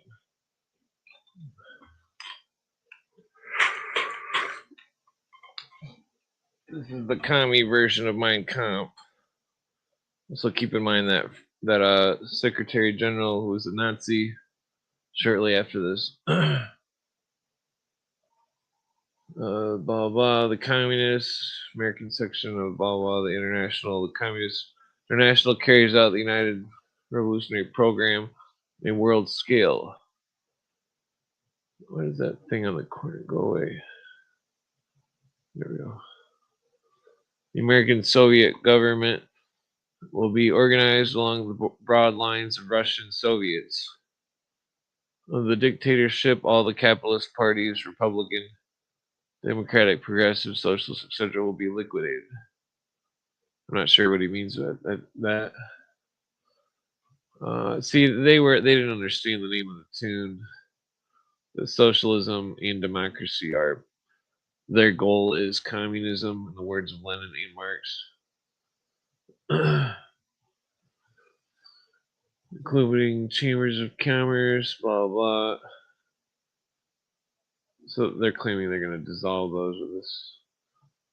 The press, blah blah, studies. Well, this guy doesn't understand how this guy was fully engulfed in the communist conspiracy, not realizing that it was partially a ruse. That's why I bring up that Kurt Waldheim, because it's like, why would they have a Nazi at the head of the United Nations if it's simply a communist conspiracy? That's where they keep everybody divided, because the communists and the Nazis seem to be one. They're one, and that they seem to, they don't care if that their troops get slaughtered, and that the yeah, I'm gonna skip that. Blah blah blah. It's basically predicting all the stuff that would so anyways, the support declaration. I'm gonna skip this part. Yeah, so basically it's like our country was the first country founded on God. It wasn't necessarily talking about the Christian God, but just God generally speaking. This is indeed no evidence. Let's see. Okay, so the testimony of 5 of our greatest fighting men: General Clark, General Von Fleet, General Stratemeyer, Admiral Joy, and Lieutenant General Allman before the Jenner Committee, 1954, is summed up in the words of General Stratemeyer. Lord Beaverbrook, a noted British publisher, said, quote, here here in New York City, you Americans have the biggest fifth column in the world, the United Nations. At this point, may I say, Mr. Speaker, that Elgar recommended the first 500 employees in the United Nations. And he was under J.P. Morgan and Rockefeller, Elgar. Then after that, the late Robert Taft said, quote, the UN has become a trap. Let's go it alone.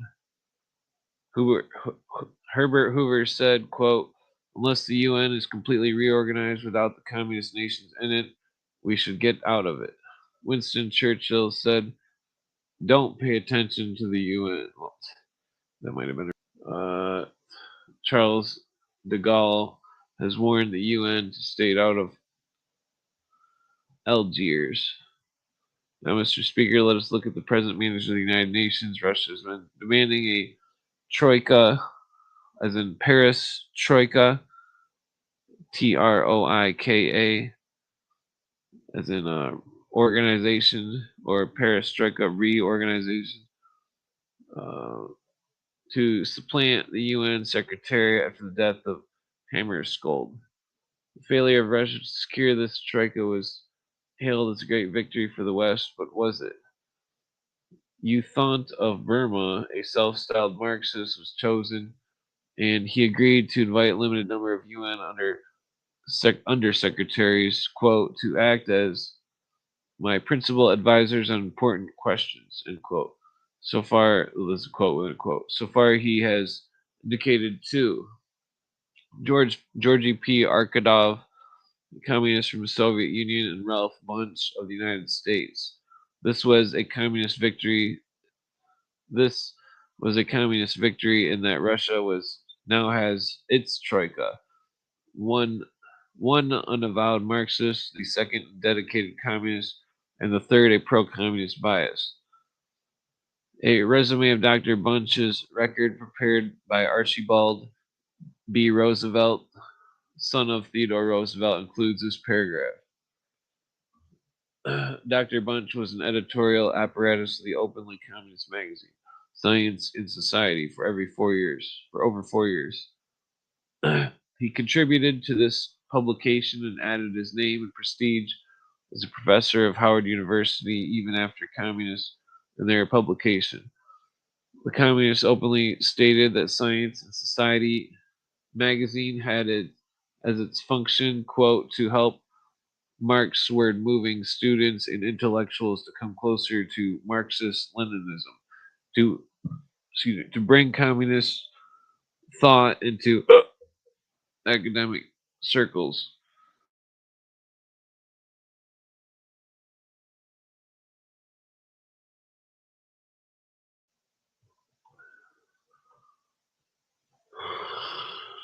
In a Senate probe by the Internal Security Subcommittee, it was brought out that Dr. Bunch had repeatedly pressured persons in charge of UN employment to hire a notorious communist agent. In spite of this fact, that here was a derogatory report against the individual by a security agency of the government. Dr. Bunch was a high official in the Institute of Pacific Relations, an organization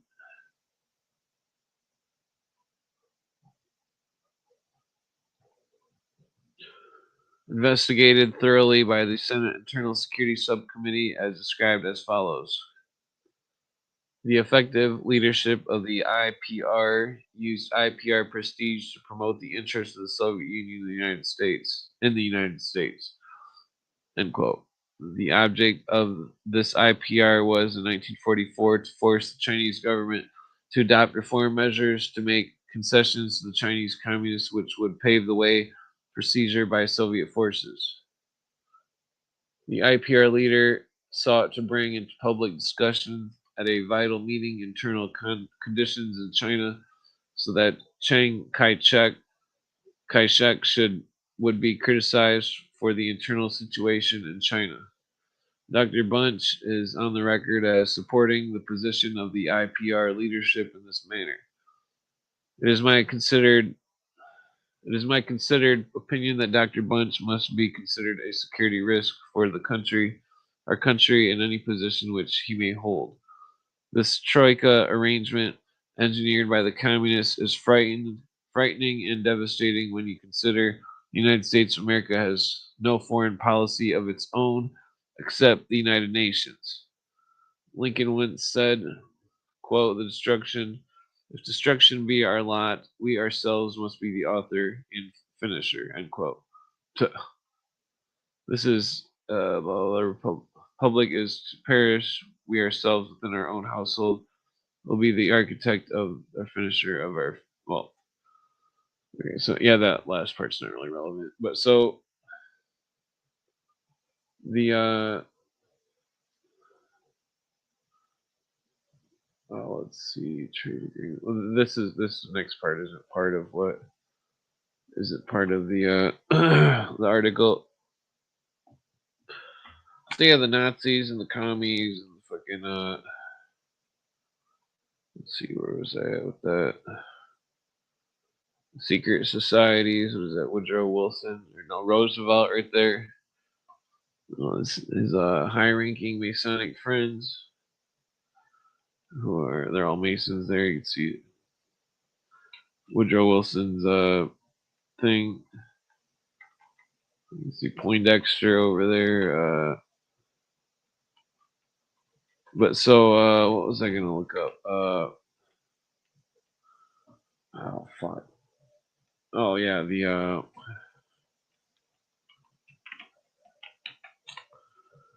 Kurt Waldheim. What's his name? Where's his Nazi uniform? Kurt Waldheim. Here we go. So this is relevant to the UN conspiracy because here he is, Mr. Kurt Waldheim, a Nazi.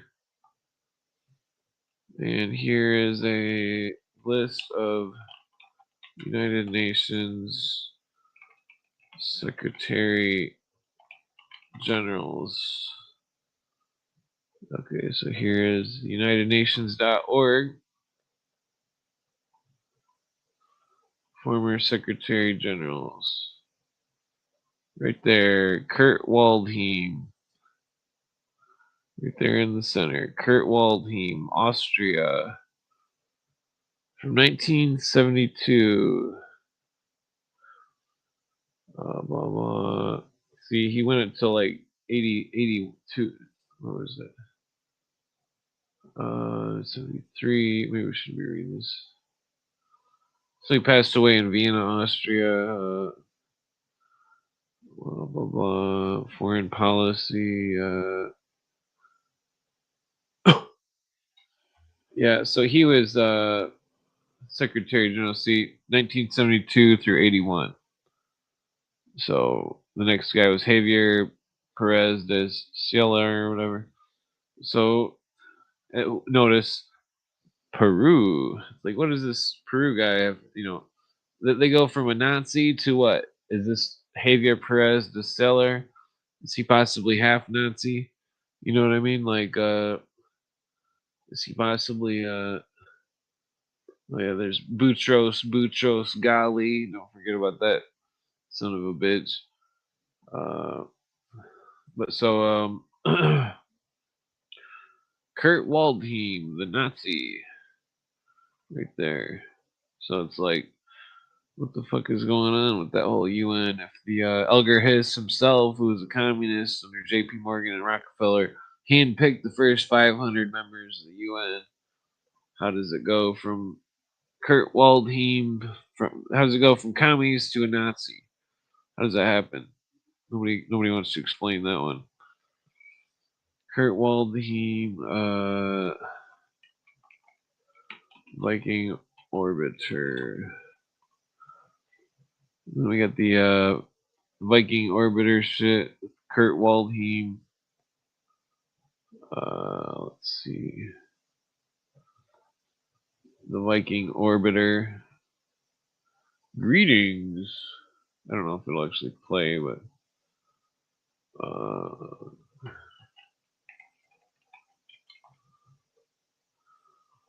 yeah, the golden disc.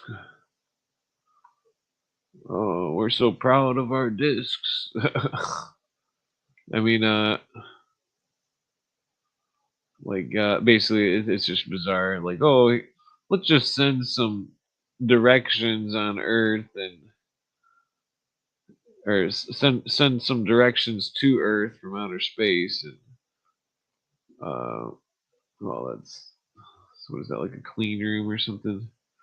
The message to the cosmos. It's gonna open. Oh, god damn it. Okay. There we go. Yeah, the message. Voyager's golden record. Earth's message to the unknown. Oh, god damn it. No, I don't want that shit.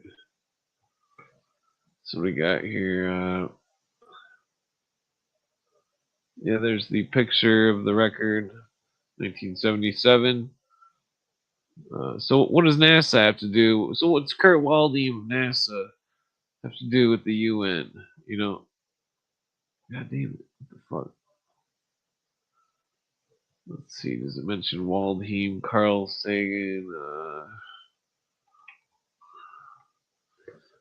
Greetings. Yeah, here it is. Spoken greetings in 55 languages, including a message from then President Jimmy Carter and UN Secretary General Kurt Waldheim, expressing peace and goodwill. Peace. Sounds of Earth. Blah blah. Music. Greetings. Sounds of Earth.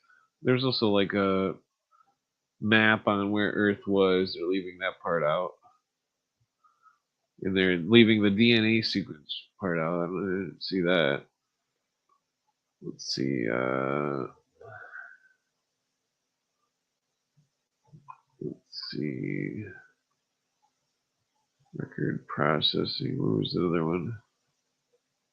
Oh, yeah. So there's the golden record that they got under microscopes and shit. What the fuck are they even making sure nobody scratched it or something? It'd be nice to have that thing land in your yard. Like, oh, sweet, gold. Take it to the scrap yard. Voyager audio images. the first ever decode of Voyager audio images. Yes, I'm not gonna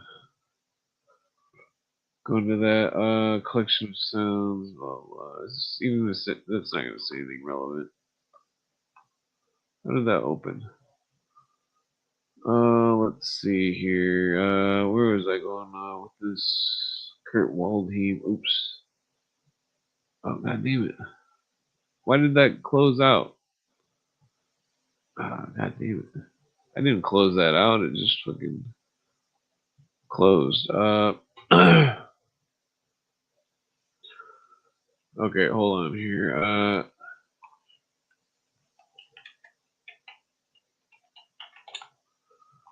Kurt Waldheim. So let's go to his thing here. Let's see if let's see how good Wikipedia brainwashed, whitewashed it. Let's see, Secretary General of the UN, blah blah. Oh, I didn't know he was president of Austria. Running for the latter office, 86 election, relation to the service to Greece, Yugoslavia during World War II. Service in his knowledge of Nazi atrocities, the intelligence officer in Nazi Germany's Wehrmacht. Blah blah. Police previous. So it was a 1953. Yeah, they were involved with the intelligence apparatus.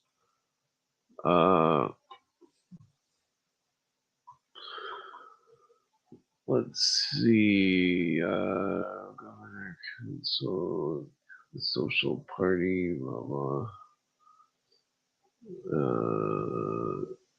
Strum. Okay, so where am I going here? Ritual of Vienna. Yeah, there's a lot of stuff going on in Vienna. Let's see, University of Vienna, blah blah. Yeah, that's where a bunch of those fucking New World Order people came out of Vienna. Hitler was there. His grandma was a Rothschild, one of the maids for Rothschild or some shit. The Young was there. I'm pretty sure. Who else? Lenin was there.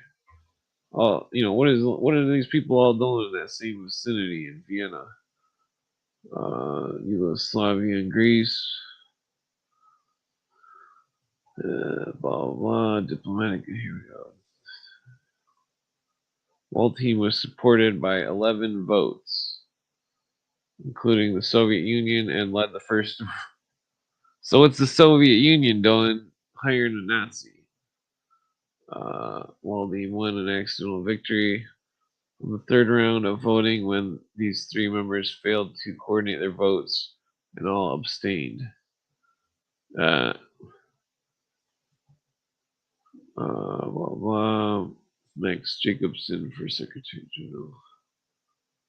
Blah blah. 1972 onward, Waldheim opened and addressed a number of major international conferences. Blah blah.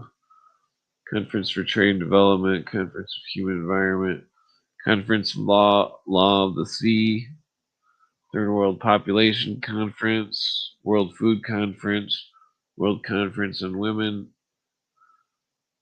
Mexico City, UN Resolutions 3379, which considered Zionism as a form of racism, equated it to South African apartheid, was approved by impulse of Arab countries, Soviet bloc, and non-aligned movement countries. Diplomatic blah blah. Particularly in the Middle East, were overshadowed by a diplomacy of Kissinger. So remember, Kissinger was appointed by John J. McCloy.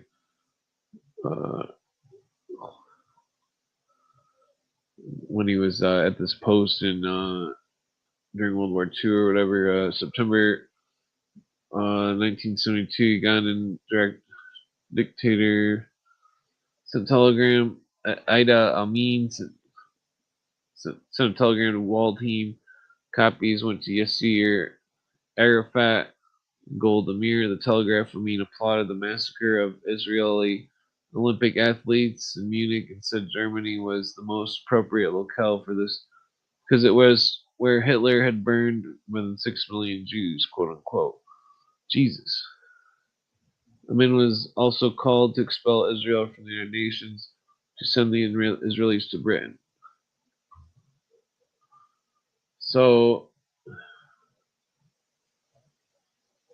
Amin, who's this Amin? Okay, so yeah, was he the Uganda? What did it say? Uganda. Blah blah, expel, blah blah. Amidst international protesting, and spokesman said a daily press conference had not. It's not for Secretary General's practice to comment on telegrams sent him by heads of the government. He had the Secretary General condemn any form of.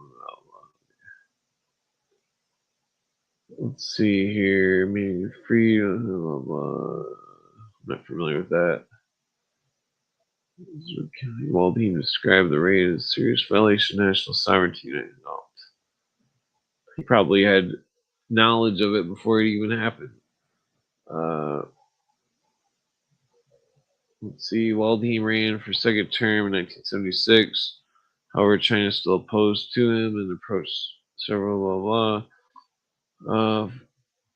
The Mexican president Luis Estrada finally entered the race. Well, we know he could be half fucking Nazi. 1976, making Waldheim the only Secretary General to face a contested reselection campaign. Waldheim resoundingly defeated Echeverria. Oh, Echeverria was the candidate against him. Okay. The first round of voting, China cast a single symbolic veto against Waldheim in the first round and voted for him in the second round, handing him an easy victory of 14 out of 15 votes on the Security Council. Waldheim recorded a greeting from the Voyager Golden Records, a pair of discs containing sounds and images representing the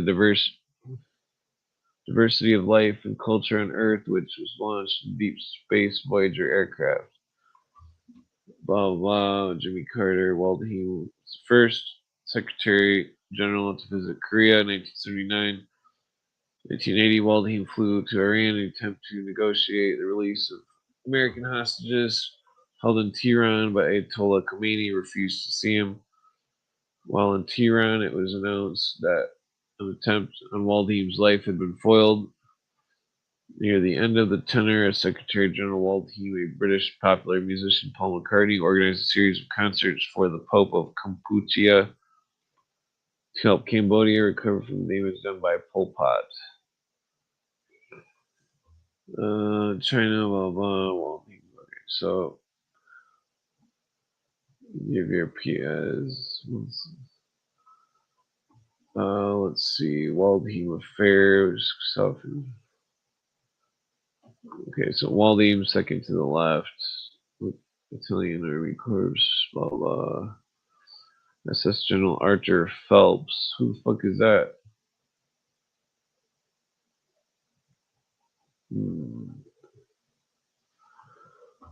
Let's see here.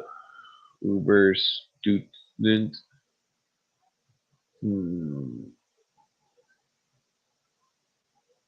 Transylvania. World War One. Jesus. World War Two. So he was in both. Jesus.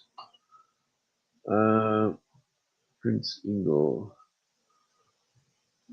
And so Field Marshal Wilhelm Keitel advised Himmler that Hitler was authorizing the raising of a 7th Waffen SS division from the Volksdeutsch Yugoslavia. In the meantime, Phelps reverted to his birth name from his mother's maiden name. 2 weeks later, SS Brigadier Führer General Major der Waffen, blah blah, was 1942. The division was officially designated as SS Prince Eugene.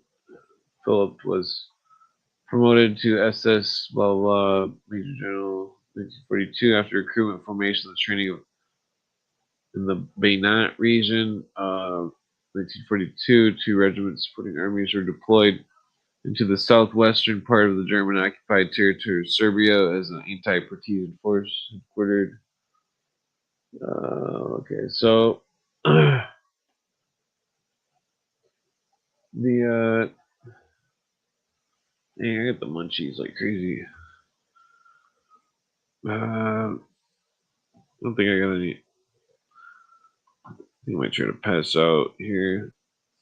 Let's see.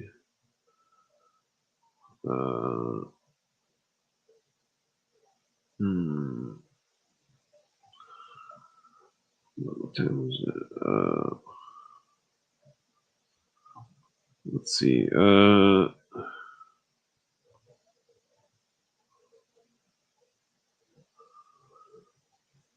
Yeah, I might make some food and pass out or something.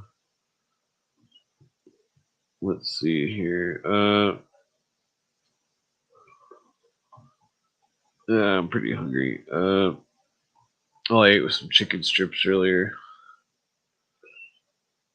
Yeah, so the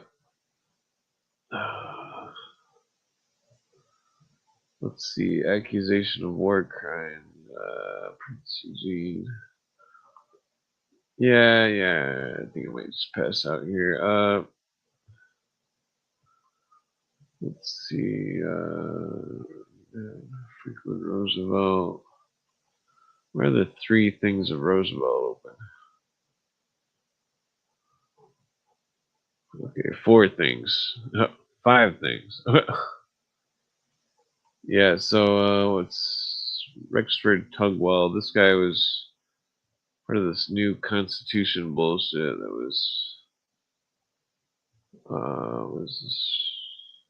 that he was wrote this book called where'd it go? Damn it, it was a book called the New Constitution of the United States or something. I think I've closed it off. Damn it. Okay, yeah, I closed it off. Well, so where's his there it is. Okay, books. New Constitution. Where's that? Oh wait, here it is. Is this where it's located at here? Oh, damn it, that's not it. Okay, let's see if we can bust this out. But I think I might just pass out. I'm freaking pretty tired. Oh, I think we got it right here.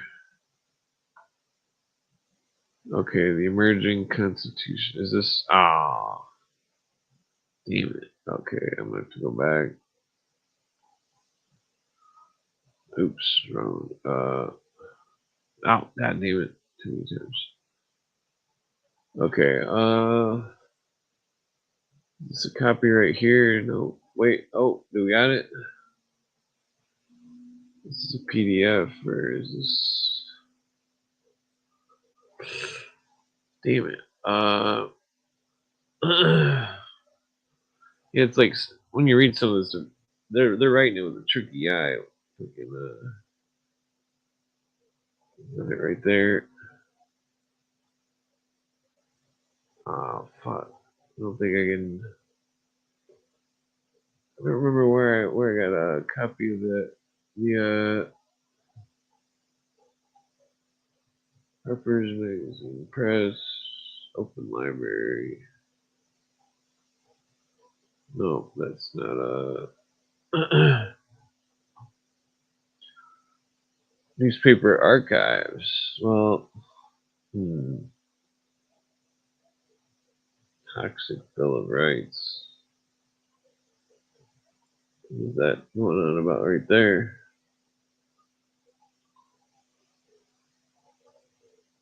Kurt J. Kaiser. What is this?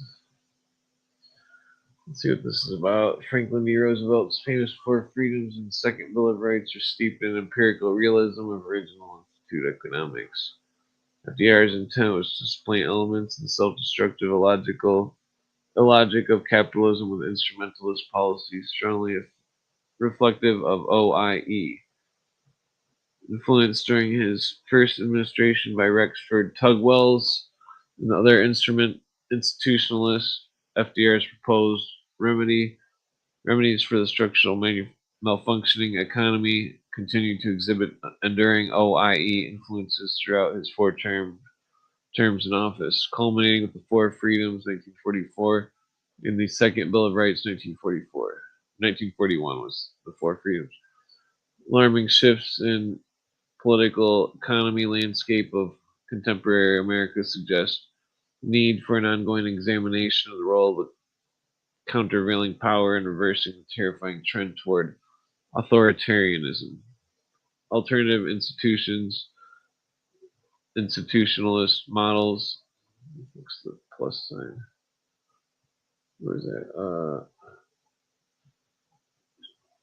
Sharing economy and worker cooperatives early represent democratized and cultural evolution expressions of countervailing power, positive steps embodying the OIE social value principle. These models assume intelligent, socially minded agents of good faith. How do we, the people, bridge the Enlightenment gap between progressive consciousness on the one hand and cultish enslavement on the other to various and sundry toxic enabling myths? Rugged, rugged, boorish individualism and negative fetish personal freedom saturate American culture, paradoxically propping what the fuck is this guy talking about? This guy's a fucking piece of shit. That's fucking writing this shit. Mr. Tugwell's and FDR's economic. Yeah, so this writer is obviously for the fucking